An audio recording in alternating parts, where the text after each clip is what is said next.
These things were hidden by the polymaths. They were hidden by the philosophers. The moon is 2,160 miles as its diameter. Same number as the number of feet, 216, for the height of the Pyramid of the Sun in Mexico. We multiply the diameter of the moon by 400 exactly, and we get the diameter of the sun. Do you know what the exact point inside of the sarcophagus is on planet Earth?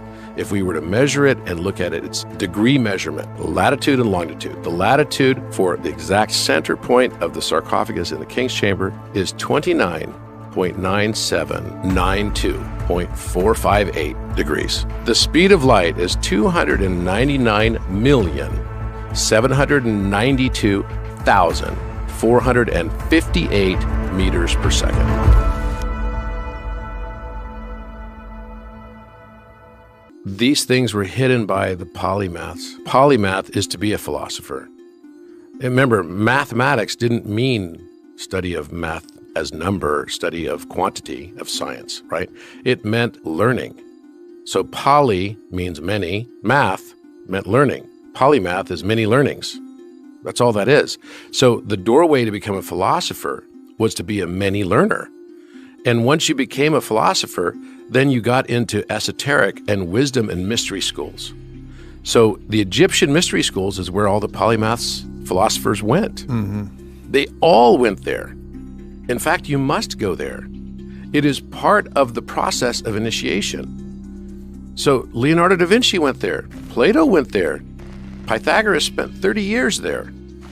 They all go to the Egyptian mystery schools to learn in the land of Chem. And Yeshua. And Yeshua went there.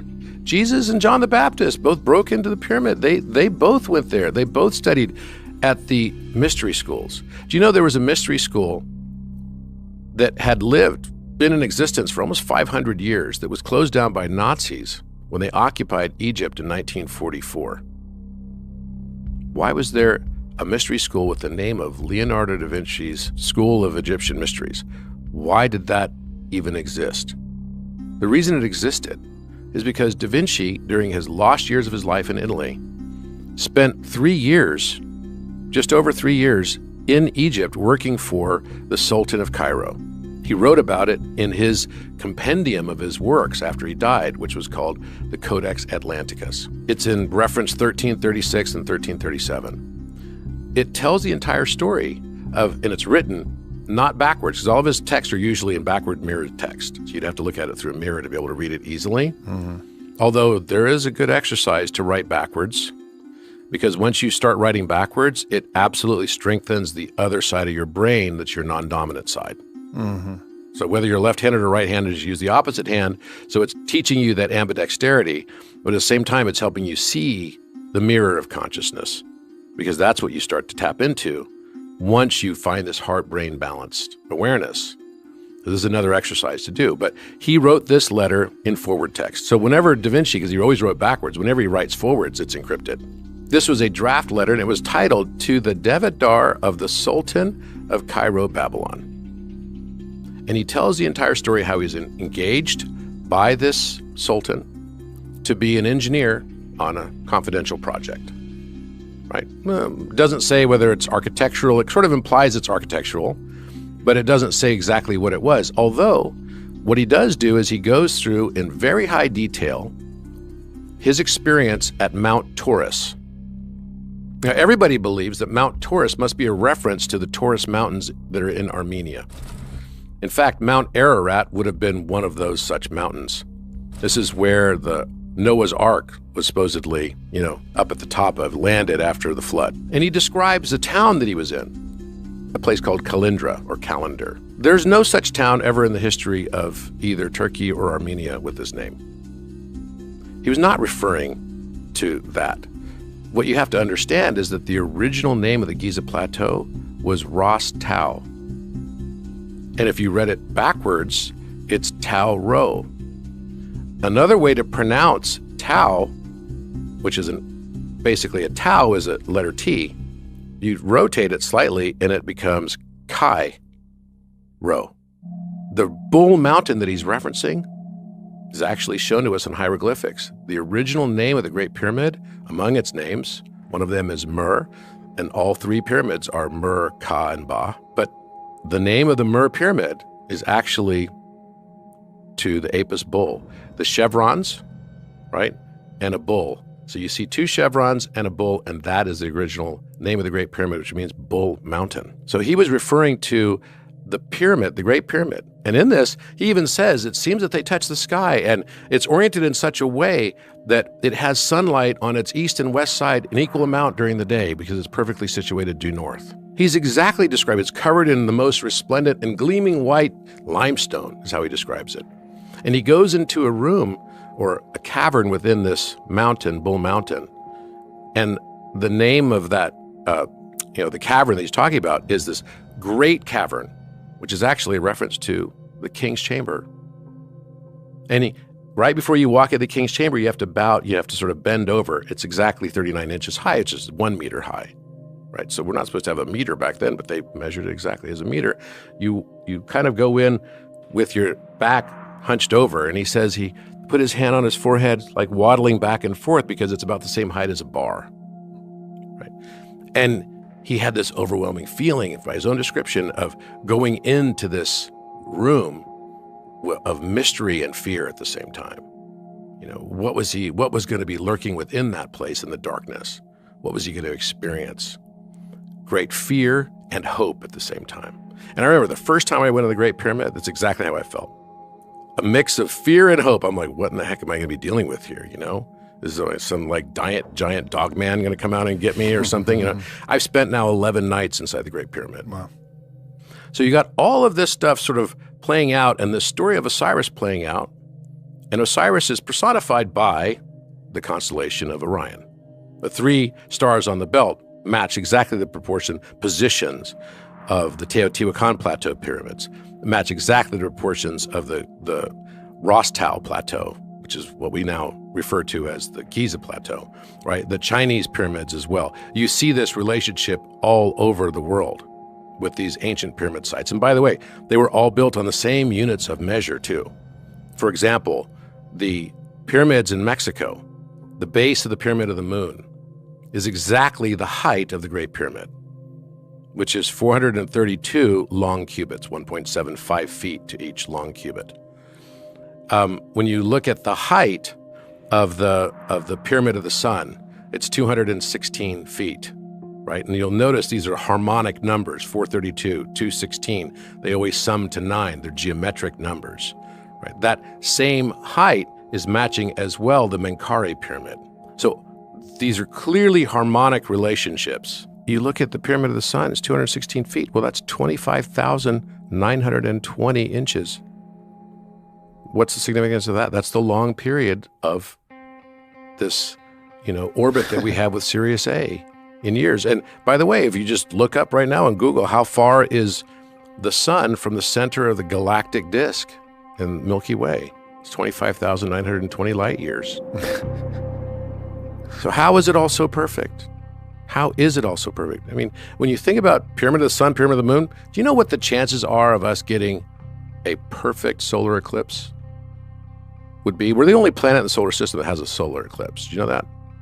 Do you know how that can actually happen? How does that even occur? Well, what has to be the case is the diameter of the two objects have to be in proportion the difference between the distance between the objects and the vantage point that you're looking at them from. So for example, the moon is 2,160 miles as its diameter. Same number as the number of feet, 216 for the height of the Pyramid of the Sun in Mexico. Exactly the same.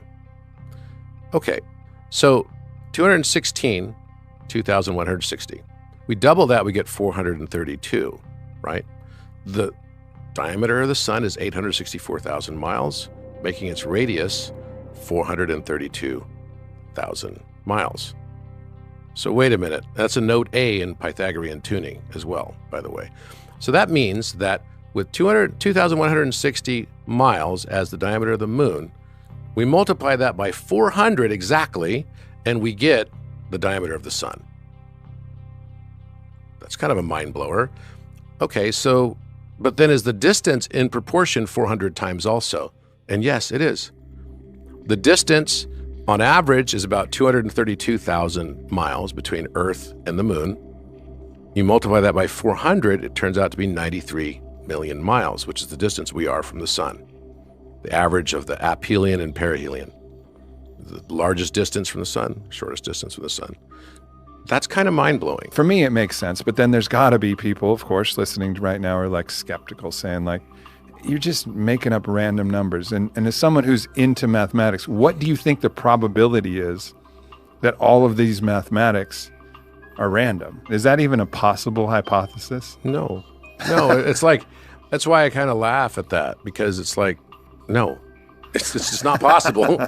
So, and if you don't believe it, just look them up, okay? Look up the diameter of all of these things. You'll find also that because the sun has its diameter of, 432,000 miles, is why the sun has a circumference that's the Euler number.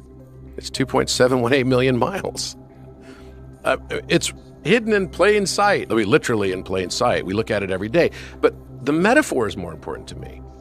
The metaphor that the moon is, from our vantage point standing on Earth, the exact same size as the sun on average as we look at it. You notice that? I mean, have you noticed that before? You look at the size of the moon, it's in the sky, it's got the silver color, you got the gold color, but they're basically the same size. Yeah. Don't you find that a little strange? I don't know. So I think there's a metaphor there about how we perceive the feminine, the moon, and the masculine, right? Masculine being relational to the sun.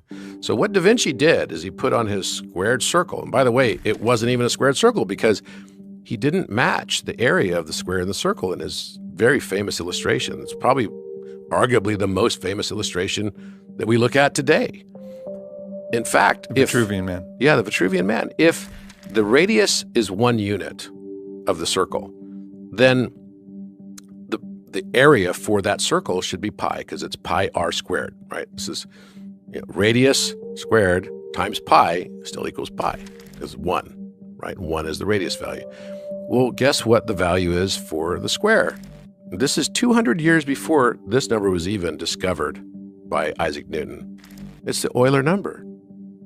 The exact area. So artists throughout history, again, the problem of not having polymaths around, the artists throughout history are looking at it going, that's pretty, looks good. Not even really thinking that the area doesn't match. It's not even close. Da Vinci was a lot smarter than that. If he was trying to match the area, the mathematicians are looking at, this is a joke. It's not even close. It's far away. 2.7 is very far from 3.14. Come on. What they didn't understand, though, he was striking a balance between a triangle. So a triangle, an equilateral triangle, from its center point to its top part of it, of its tip up here at the apex, would be 2/3 the length.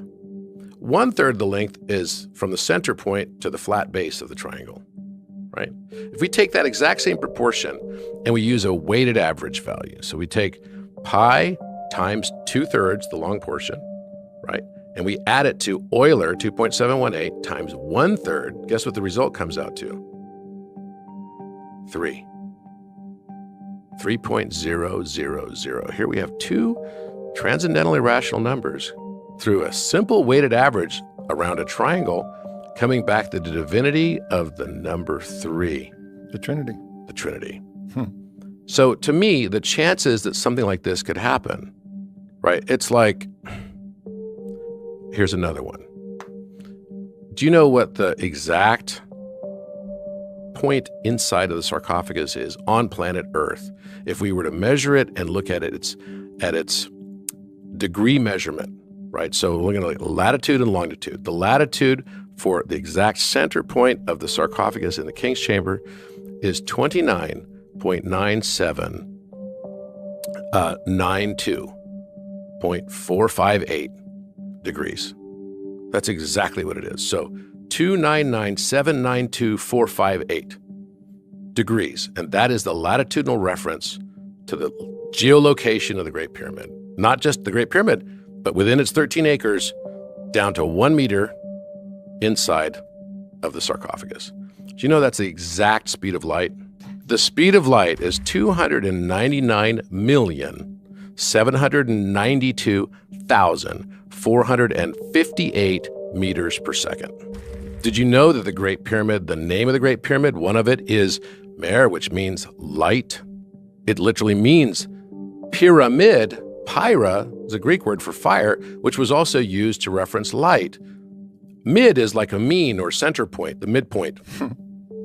The mean of light is the name of pyramid, and it's exactly on the geolocation at which point in time we had no reference to latitude or longitude, if you believe the dynastic building of the pyramid, which would have been 4,500 years ago approximately.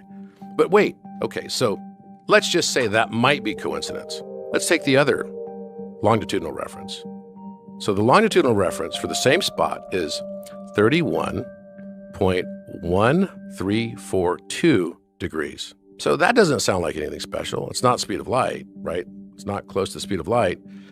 But what is it? Well, if you take 31, of course, it's going to be related to a circle or a sphere, right? Because degrees are always related to a circularity. So let's take 31.1342 and divide it by 360 degrees. What do we get? We get 0.0864. 0.0864. Now, if you've got on one axis light, and you were going to say the other axis should probably be something related to dark, right? Sure. Light, dark, and doesn't time relate to dark? Isn't there something called like gravitational sort of time dilation? Did you ever see that movie Interstellar? Of course. Where they landed on that planet, they're only there for like 45 minutes, and the big wave came, and then it was like 23 years went by, they went back to the ship, the guy's all old waiting for them. Yep. Remember that? So you've got this time dilation effect, right? So gravity and time must relate to each other then. And every physicist would tell you that that's the case, because you will have time effects. You know, the time on Jupiter is different than the time here because the gravitational effect there is greater than it is here. So what is this reference of 864? Well, is it a coincidence that we have 86,400 seconds in every day and that the sun's diameter is 864,000 miles?